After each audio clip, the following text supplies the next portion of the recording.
لوگوں سے عزتیں تلاش کرتے ہو تو وہ کیا تمہیں عزت دیں گے؟ وہ تو کل اچھا کہتے ہیں، پرسوں برا کہنے لگ جاتے ہیں۔ لوگوں کے سامنے گڈ بک میں آنا چاہو گے تو وہ تو سویرے تمہارے بارے میں کچھ کہیں گے، شام کچھ اور کہیں گے۔ اپنی روحانی زندگی آباد کریں، اپنے مسلح کو وقت دیں، اور دنیا سے چھپ کر اس موبائل کو بند کر کے اور اپنے آپ سے بھی چھپ کے اور تنہا ہو کے چھپا کے سارا کچھ اپنے آنسو اپنے رب کی بارگاہ میں پیش کریں، اس کے حضور حاضری دیں۔ سنو نا ترمذی کی حدیث، اور اسے یاد رکھنا، نبی پاک علیہ السلام نے فرمایا اپنے دکھ لوگوں کے سامنے نہ بیان کرنا، سیٹھوں نوابوں کو نہ بتاتے پھرنا، دنیا داروں کے سامنے جا کے نہ رونا کہ میں تکلیف میں ہوں۔ فرمایا اگر دنیا داروں کو دکھ بتاؤ گے رب تمہیں کبھی غنی نہیں کرے گا۔ اور لوگ ہیں کہ الٹا مذاق اڑائیں گے آپ کی، جس سے بڑی پکی یاری ہے نا، پکی، وہ تب تک پکی ہے جب تک آپ نے 50,000 مانگا نہیں، اور جس وقت آپ نے کہہ دیا کہ میں مجبور ہوں میری مدد کر، تو پھر ختم ہو گئی دوستی۔ لوگوں کی تعلقات آپ کے ساتھ تب تک ہیں جب تک آپ ان سے کوئی ضرورت وابستہ نہیں کرتے۔ کریم محبوب فرمانے لگے بندوں کے سامنے دکھ نہ بیان کرنا، اللہ تجھے کبھی غنی نہیں کرے گا۔ تو اپنے دکھ اپنے رب کو بتا، تو دعائیں مانگ، تو اس کی بارگاہ میں حاضر ہو، تو اس کے حضور عرض کر۔ فرمایا اپنے دکھ اپنے رب کو بتا، وہ جلدی کرے یا دیر سے کرے تجھے ساری دنیا سے بے نیاز کر دے گا، تجھے کسی کا محتاج نہیں رہنے دے گا۔ اپنے مسلح کو، اپنی دعاؤں، ایک بزرگ فرماتے ہیں میں نے دعا مانگنے کا طریقہ اپنی بیوی سے سیکھا، دعا مانگنے کا طریقہ اپنی، سیکھنے والے تو اپنے بچوں سے بھی سیکھ لیتے ہیں، سیکھنے والے تو ہر ایک سے سیکھتے ہیں۔ وہ کہتے ہیں میں نے دعا مانگنے کا سلیقہ اپنی بیوی سے سیکھا ہے۔ حضرت وہ کس طرح؟ فرمانے لگے میری بیوی نے نا مجھے کوئی کام بتایا، کچھ پیسوں کی ضرورت کے لیے کہا، تو میں نے اسے کہا کہ بھئی ابھی میرے پاس نہیں ہے، کچھ دنوں میں آتے ہیں تو میں دے دوں گا۔ عورتوں کی عادت ہوتی ہے وہ بار بار یاد کراتی ہیں، 2-4 دنوں کے بعد پھر اس نے کہا حضرت وہ میں نے کہا تھا کچھ پیسے، میں نے اسے کہا کہ ابھی میرے پاس نہیں ہے، کچھ دنوں میں ملتے ہیں تو میں تمہیں دے دوں گا۔ اس نے کچھ دنوں کے بعد پھر کہا حضور وہ میں نے کچھ پیسے کہے تھے۔ فرماتے میں نے ڈانٹ دیا، میں نے کہا کہ کیا تو روز مجھے شرمندہ کرتی ہے، کہا نا میرے پاس نہیں ہے، ہوں گے تو دے دوں گا، تو روز یاد کراتی ہے۔ فرماتے ہیں اس نے پہلے تو میری ڈانٹ کو سہا، پھر میرے سخت جملوں نے اس کی آنکھوں میں آنسو پیدا کر دیے، پھر اس نے اپنے آنچل میں اپنے اس دکھ کو سمیٹا، اور پھر اس نے ایک جملہ کہا تو میں رو پڑا، اور مجھے اپنے رب سے مانگنے کا طریقہ آ گیا۔ مجھے کہنے لگی حضرت جی آپ نے ڈانٹ دیا میں نے سہ لیا، پر آپ ہی میرے شوہر ہیں، بتائیں نا آپ سے نہ کہوں تو میں کس سے جا کے کہوں۔ فرماتے ہیں میں رو پڑا، اور میں کھل کے رویا، اور میں تڑپ کے رویا، اور پھر میری سسکیاں بند گئیں۔ تو مجھے کہنے لگی آپ کو کیا ہوا؟ میں نے کہا مجھے بھی دعا مانگنی آ گئی ہے، جب میں اسے کہوں گا نا اللہ تو ہی میرا رب ہے، میں تجھ سے نہ کہوں تو میں کس سے جا کے کہوں؟ میں کیوں کسی بندے سے سوال کروں؟ میں کیوں کسی دنیا دار سے کہوں؟ میں تیرے بندوں کا، نیک بندوں کا وسیلہ لے کے، تیرے محبوب کی غلامی لے کے تیری بارگاہ میں آیا، تجھ سے نہ مانگوں تو کس سے مانگوں؟ سمجھ آ گئی ہے؟ جب میں اس رنگ میں مانگوں گا تو پھر رب میرے اوپر بڑا ہی فضل فرمائے گا، وہ میرے اوپر بڑی رحمت کرے گا، وہ میرے لیے آسانیاں کرے گا۔ عزیز دوستو، ہم اس طرح کرنے لگ گئے ہیں کہ ہم نے نا اپنے تعلقات پر اعتماد کرنا شروع کر دیا ہے۔ میرے تعلقات بہت ہیں، ہم نے اپنی دولت پر اعتماد کرنا شروع کر دیا ہے، میرے پاس دولت بہت ہے۔ ہم نے اپنے علم پر، اپنی شہرت پر اعتماد کرنا شروع کر دیا ہے کہ میرے پاس فلاں چیز بہت ہے۔ یاد رکھنا جب بے نیاز اپنی صفت بے نیازی دکھاتا ہے تو بڑی بڑی دولتوں والے مجبور نظر آتے ہیں۔ بھائیو جب انسان کا رشتہ اپنے مالک کے ساتھ ہوتا ہے پھر تو غم بھی کچھ نہیں کہتے، پریشانیاں بھی کچھ نہیں کہتی، پھر تو زندگی صبر والی، پھر تو زندگی توکل والی، پھر تو زندگی بھروسے والی، پھر انسان اپنے آپ کو رسوا نہیں کرتا، دنیا داروں سے امیدیں اس کی ختم ہو جاتی، امیدیں اللہ رسول سے لگا لیتا ہے، مضبوط ہو جاتا ہے، مضبوط، طاقتور ہو جاتا ہے، خوددار ہو جاتا ہے، باوقار باعزت ہو جاتا ہے۔ حضرت بہلول دانا رحمت اللہ علیہ بیٹھے تھے تو ہارون رشید حج کر کے آ رہا تھا، تو رستے میں حضرت شیخ سے ملاقات ہو گئی تو السلام علیکم کے بعد کہنے لگا حضور کوئی حکم ہو تو بتائیے گا. تو حضرت بہلول دانا فرمانے لگے تیرا رب کون ہے؟ اس نے کہا اللہ. تو فرمایا میرا کون ہے؟ کہا اللہ. فرمانے لگے تو بڑا ہی بیوقوف ہے، کیا تو یہ سمجھتا ہے کہ رب ہارون رشید کو تو دے گا اور بہلول دانا کو بھول جائے گا؟ تیرا بھی وہی رب ہے، میرا بھی وہی رب ہے. اس نے اگر تجھے دے کے آزمایا ہے تو ہو سکتا ہے مجھے نہ دے کے آزما رہا ہو. جب اس کی حکمت کے تقاضے ہوں گے تو عطا کرے گا اور دے گا. تو جا اپنا کام کر. بھائی اپنی روحانی زندگی، اپنی عبادات، اپنے وظائف، اپنے روزمرہ کے معاملات، اپنی دعائیں، اپنا استغفار. دیکھو کوئی مشکل کام تو نہیں 2 رکوع ہیں سورہ واقعہ کہ اگر رات کو پڑھ لی جائے تو. میں کس طرح یہ بات بیان کروں کہ تعویذ بانٹنا آسان ہے اور وظیفہ بتانا مشکل ہے. سارا دن تعویذ بانٹیں تو لوگ لینے کو تیار ہیں، اور اگر آپ وظیفہ بتائیں تو کہتے ہیں تو مشکل کام ہے. او خدا کے بندے، اگر آپ کا تعلق قرآن پاک کے ساتھ مضبوط ہو، قرآن پاک کے ساتھ اگر آپ کا رشتہ ہو، لوگ سفارشیں ڈھونڈتے ہیں نا دنیا میں، کوئی تعلق مل جائے تو میرا کام ہو جائے.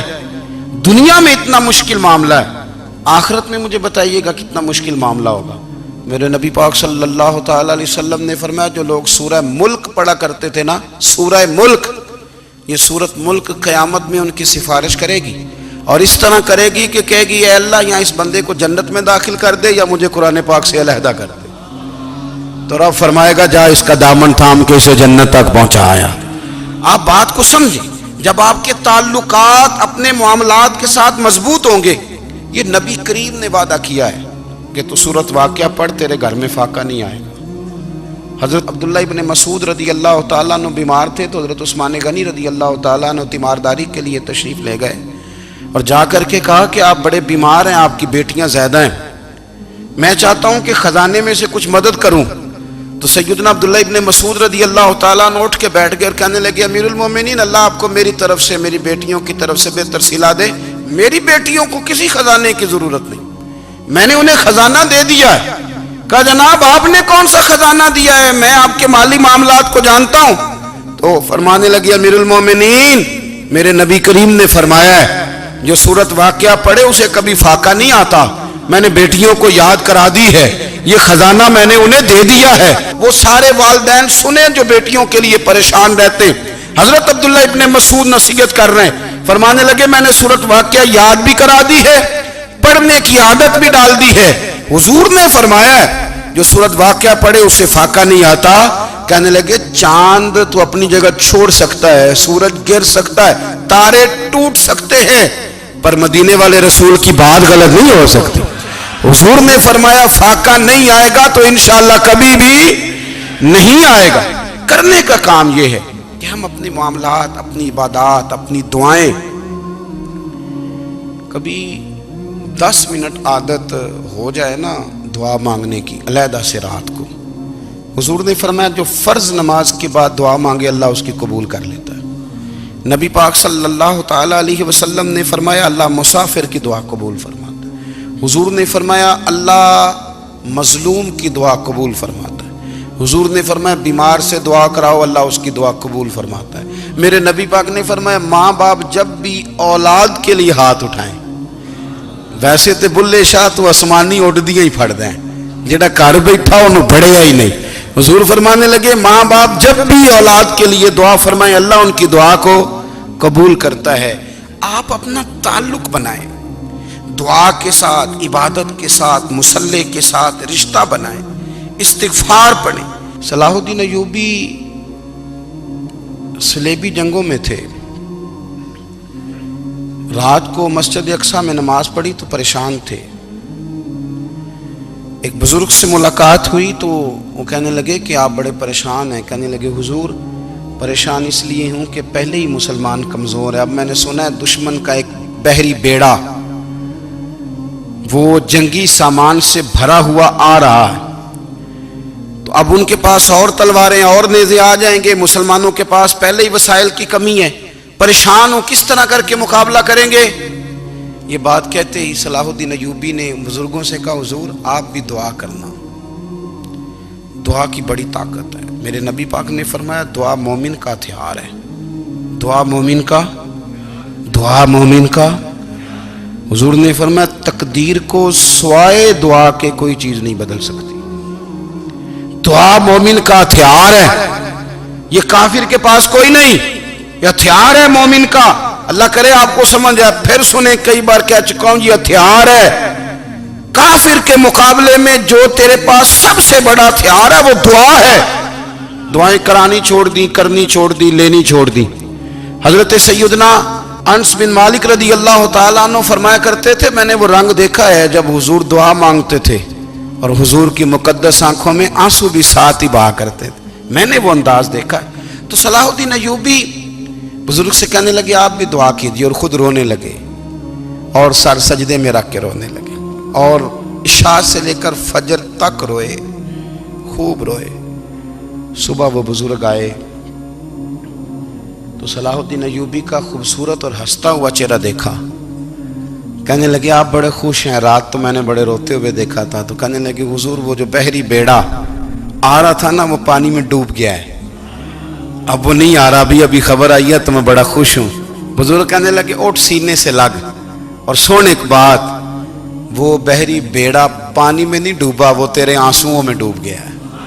وہ جو تو رات رویا ہے نا رب کریم کی بارگاہ میں تو وہ ڈوب گیا ہے۔ حضرت عائشہ صدیقہ رضی اللہ تعالیٰ عنہ فرماتی ہیں ایک عورت تھی اور اسے نبی پاک صلی اللہ تعالیٰ علیہ وسلم نے نا وہ کلمہ پڑھ کے مسلمان ہوئی، مدینہ طیبہ آ گئی تو حضور نے مسجد نبوی شریف میں اس کے لیے مکان، ایک سادہ سا کمرہ ساتھ مسجد کے بنوا دیا، وہیں رہنے لگی۔ اکثر وہ سیدہ طیبہ کے پاس آتی تو حضرت عائشہ صدیقہ رضی اللہ تعالیٰ عنہ فرماتی ہیں وہ بڑی باتیں سناتی اور آخر میں کہتی وہ ہار والا دن بھی بڑا عجیب دن تھا اور میرے رب کی قدرتوں کا دن تھا، وہ بھی بڑا عجیب دن تھا۔ سیدہ عائشہ صدیقہ رضی اللہ تعالیٰ عنہ ایک دن فرمانے لگی کہ تو ہار والے دن کا بڑا ذکر کرتی ہے، وہ کیا دن تھا؟ تو خاتون کہنے لگی اماں جی وہ دن تھا جب میرے رب پر بھروسہ اور مضبوط ہو گیا، جس دن میرا اپنے رب پر توکل اور بڑھا، میرے ایمان میں یقین میں اور پختگی آئی۔ کہنے لگی میں ایک گھر کی کنیز تھی، نوکرانی تھی، اس گھر میں ایک بچی تھی جس کے پاس سونے چاندی ہیرے جواہرات کا ہار تھا۔ اس زمانے میں نا چمڑے کے اوپر لوگ ہیرے جواہرات لگاتے تھے، کئی دفعہ سرخ رنگ کے چمڑے پہ لگائے جاتے تھے، وہ بچی پہنتی تھی۔ تو کہتی ہیں وہ بچی کے اس نے اتار کے رکھا یا اس سے گرا وہ ہار تو چیل اسے اٹھا کے لے گئی گوشت سمجھ کے اور میرے سامنے اٹھا کے لے گئی۔ گھر والوں نے مجھ سے پوچھا، یہ بخاری میں موجود ہے، گھر والوں نے پوچھا مجھ سے کہ وہ ہار کہاں ہے تو میں نے کہا چیل اٹھا کے لے گئی۔ گھر میں کچھ چوری ہو جائے تو سب سے پہلا الزام کس پہ لگتا ہے؟ ملازمین پہ۔ کہتے انہوں نے مجھے بڑا مارا، بڑی تکلیف تھی، حتیٰ کہ میری شرمگاہ تک کی تلاشی، میری عزت اتنی خراب کی میں بتا نہیں سکتی۔ میں نے اپنی زندگی میں ایک واقعہ دیکھا، ایک امیر گھر میں چوری ہو گئی، ملازم کو اتنا مارا کہ وہ چارپائی پہ پڑ گیا، پولیس والوں سے اتنی مار پڑوائی گئی کہ وہ بیچارہ چارپائی پہ پڑ گیا، اور پھر وہ اتنا بیمار ہوا اور کچھ دنوں کے بعد پتہ چل گیا کہ چور تو اپنا بیٹا ہے ان کا، پھر اس کا انتقال ہو گیا۔ اب وہ سیٹھ صاحب اور گھر والے آ کے نا مرنے والے کے کان میں معافیاں مانگ رہے ہیں، کان میں۔ تو میں نے ان سے پھر کہا تھا کہ یہ تو اب چلا گیا ہے، تمہارا زور چلتا تھا نا تو تم نے قانون خریدا اور تم نے اسے جتنا ہو سکا تم نے اسے مار پڑوائی، تمہارے پاس جو عدالتیں تھیں تم نے وہاں کارروائی کی، اب ایک عدالت قیامت کے دن لگے گی۔ یہ کمزور تھا نا، کچھ کر نہیں سکا۔ میرے نبی پاک صلی اللہ علیہ وسلم نے فرمایا سن لو، اگر سینگ والی بکری نے بغیر سینگ والی بکری کو تکلیف دی ہوگی نا تو قیامت کے دن اسے بھی بدلہ دینا پڑے گا کہ تیرے پاس سینگ تھے اور تو نے اسے مارا تھا۔ وہ خاتون عرض کرتی ہے سیدہ عائشہ کی خدمت میں کہ مجھے بڑا مارا، مجھے تکلیف دی، میں کہہ رہی تھی کہ میرے سامنے چیل لے گئی ہے پر وہ نہیں مان رہے تھے، اماں جی انہوں نے مجھے بڑا مارا۔ حضرت عائشہ صدیقہ کہتی ہیں پھر کیا ہوا؟ کہنے لگی اماں جی جب کوئی میرا مددگار نہ رہا، مجھے تکلیف دے رہے تھے، رسوا کر رہے تھے، تو میں نے اپنے رب سے مدد چاہی، میرے رب کی طرف میں نے توجہ کی، میں نے کہا مالک اب تو ہی میرا مددگار ہے،